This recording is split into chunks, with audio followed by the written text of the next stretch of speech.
Good morning. Our proverb this morning is, if you free a slave, you must also cut the shackles. So the Americans in their slave trade and the Europeans especially, uh, you have France and the British, they left colonization, but they did not cut the shackles of their their colonized people. And in America, they did not totally cut the shackles of the slave trade. That is why you see in America, the justice system is so fake and ridden with all sorts of things. And you have France milking African countries day and night, you know, uh, because they were once colonized. Economic freedom is necessary to follow. It must follow political freedom. See, in America, they make all these laws trying to pretend like it's favoring black people, but that is not true. You know, you look at the situation, there is always like two sets of laws, one for the black person and another one for the white person. So except those inequalities are being corrected or are corrected, we cannot talk about having set the slave free.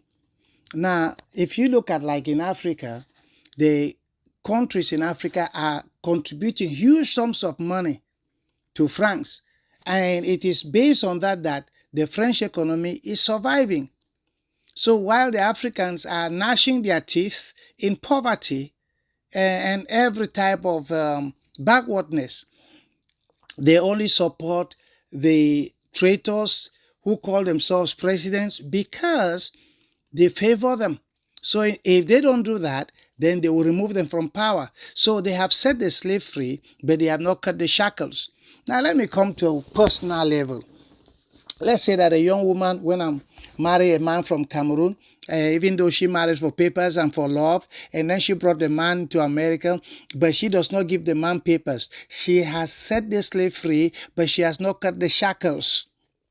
You know, let's say that a man went to his village and brought the child of the aunt or an orphan to come and stay with them so that he will send he or she to school. And when that child is living with them, they do not even send that child to school. They do not even settle the child. They do not help the child in any way. They have set the slave free, but they have not cut the shackles because they have set the child free from all the troubles that they were going back at home in the turmoil and the hardship, but they have not cut their shackles because they cannot act freely. And then you have these situations where people work for certain companies and they say, "Oh, you're free to say what you like, you're free to do what." But if you say a contrary opinion that doesn't match to that of the company, you are fired. You have set the slave free, but you have not cut the shackles. Let's say even this thing about counseling, where they cancel people. You know, if you say something that doesn't go with the group, then they cancel you. They have set the slave free. They allow you to act like you're free, but actually you still have shackles.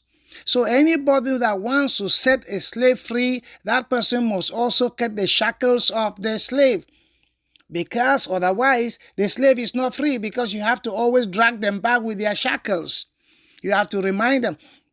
I knew a guy who was very rich, and so he had some people that were listening to him all the time. And when one of them stood up to speak, he just looked at him, and the other person sat down. Why? Because if that person spoke, he would have been fired or he would have missed all the opportunities. So in other words, he set the slave free by giving him a job, but he has not cut the shackles because this person cannot speak. This person must always rely on them. This person must always be subjected to them and be subdued when they are concerned.